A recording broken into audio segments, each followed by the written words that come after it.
Section C નીચેના પ્રશ્નોના માગ્યા પ્રમાણે ગણતરી કરી જવાબ આપો. પ્રશ્ન નંબર 27 થી 34 છે. પ્રત્યેકના 3 ગુણ છે અને કુલ 24 માર્કનો સેક્શન સી છે. ધ્યાન આપજો. દાખલા નંબર 27. સુરેખ સમીકરણ યુગ્મ x છેદમાં 10 વત્તા y છેદમાં 5 બરાબર 1 અને x છેદમાં 8 વત્તા y છેદમાં 6 બરાબર 15 નો ઉકેલ શોધો. ત્યારબાદ m શોધો જેથી y બરાબર mx વત્તા 5 થાય. ધ્યાન આપો. સમીકરણ યુગ્મ છે એટલે આપણે એનો લોભની રીતે ઉકેલ શોધીશું અને પછી x અને y ની કિંમત y બરાબર mx વત્તા 5 માં મૂકી દઈશું એટલે આપણો જવાબ આવી જશે. બરાબર ને?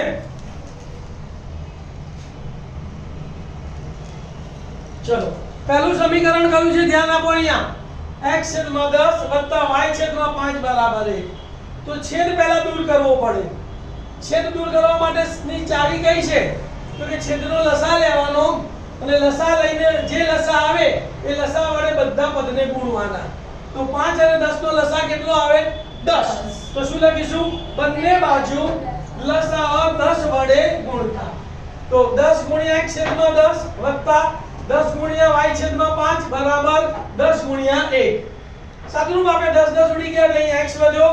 5 દુ 10 એટલે અહીંયા 2y તો વત્તા 2y વધ્યા બરાબર 10 1 10. તો પહેલું સમીકરણ મળ્યું આપણને સરળ સમીકરણ x વત્તા 2y બરાબર 10 સમીકરણ નંબર 1. આવી જ રીતે આ બીજો સમીકરણ છે જેમાં બી અપૂર્ણાંક આપેલા છે તો એનો પણ આપણે છેદ દૂર કરીશું. બીજું સમીકરણ છે x છેદમાં 8 વત્તા y છેદમાં 6 બરાબર 15. તો 8 અને 6 નો લસા લેવાનો. 8 તરીને 24 લસા આવે. લસા લેતા ના આવડતા હોય તો 8 અને 6 ના અવયવો પાડવાના. 2 ભાગ ચાલે. 2 તરી 6 2 ચોક 8 ફરી 2 3 ના 3 2 દુ 4 ફરી 2 3 ના 3 2 એકા 2 હવે 3 ને 3 એકા 3 એક આવી ગયો. તો કેટલો લસા આવ્યો? 2 ગુણ્યા 2 ગુણ્યા 2 ગુણ્યા 2 2 દુ 4 દુ 8 તરીને 24 24 લસા આવ્યો. તો બંને બાજુ લસા 24 વડે ગુણતા. તો પહેલો પદ 24 ગુણ્યા x છેદમાં 8 વત્તા 24 ગુણ્યા y છેદમાં 6 બરાબર 24 ગુણ્યા 15. તો અહીંયા જુઓ 8 તરી 24 તો કેટલા વધ્યા? 3 ગુણ્યા x એટલે 3x વત્તા 6 ચોક 24 4 ગુણ્યા y એટલે વત્તા 4y બરાબર 24 ગુણ્યા 15. 15 એકાનો ઘડિયો આવડે છે આપણને. 15 ચોક 60 ની શૂન્ય વધી પડી 6 15 દુ 30 ને 6 36 તો 360 સમીકરણ નંબર 2. હવે ત્રિચલ સુરેખ સમીકરણમાં સહેલામાં સહેલી રીત કઈ છે? લોભની રીત છે. આપણી પાસે આદેશની રીત છે બરાબર, ચોકડી ગુણાકારની રીત છે, લોભની રીત છે. તો જ્યારે પણ કોઈ રીતનું નામ ના આપ્યું હોય તો આપણે લોભની રીતે એનો ઉકેલ શોધવાનો. તો આપણી પાસે પહેલું સમીકરણ આવ્યું x 2y બરાબર 10. બીજું સમીકરણ આવ્યું 3x 4y બરાબર 360. લોભની રીતમાં કાં તો x ના સહગુણકો સરખા કરો કાં તો y ના સહગુણકો સરખા કરો.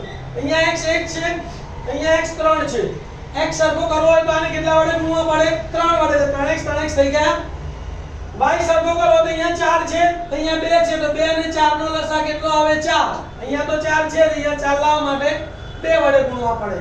બંનેની સરખી નિશાની છે તો શું કરવી પડે? બાદબાકી. તો શું લખીશું આપણે? y સરખો કરીએ તો લોભની રીત સમીકરણ 1 ને 2 વડે ગુણી બાદબાકી કરતા. સમીકરણ 1 ના દરેક પદને 2 વડે ગુણવાના. 2 ગુણ્યા x એટલે 2x વત્તા 2 ગુણ્યા 2y એટલે 4y બરાબર 2 ગુણ્યા 10 એટલે 20. બીજું સમીકરણ એમનું લખી કાઢવાનું 3x વત્તા 4y બરાબર 360. બાદબાકી કરવી છે તો પ્લસ ના માઈનસ, પ્લસ ને બદલે માઈનસ અને પ્લસ ને બદલે માઈનસ. હવે ઓછા 3 અને વત્તા 2 બાદબાકી થાય. 3 માંથી 2 જાય તો એક મોટી સંખ્યા માઈનસ છે એટલે માઈનસ 1 તો માઈનસ x લખવાનું. વત્તા 4y ઓછા 4y ઉડી ગયા.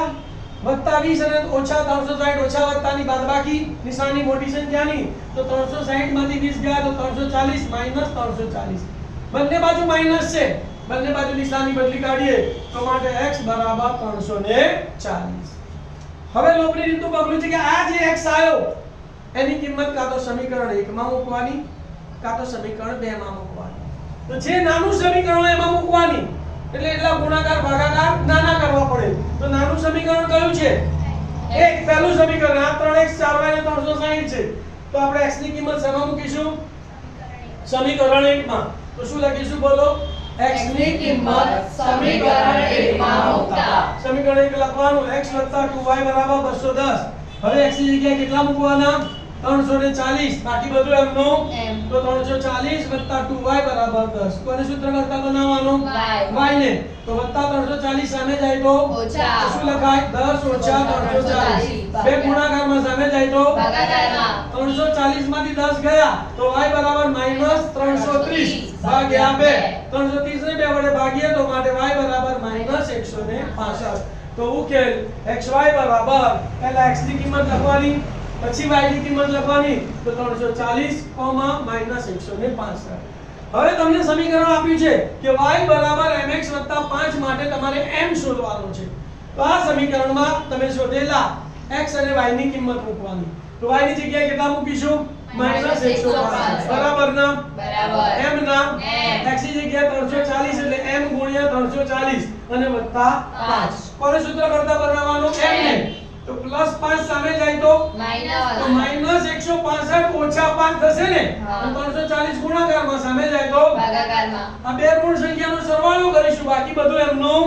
M. તો માટે m બરાબર -165 ઓછા 5 એટલે -170 ભાગ્યા 340 17 દુ શૂન્ય ગઈ શૂન્ય ગઈ ને 17 દુ 34 તો અહીંયા 17 એકા 17 આવશે ને અહીંયા આવશે 2 તો માટે m બરાબર -1 ખ્યાલ આવી ગયો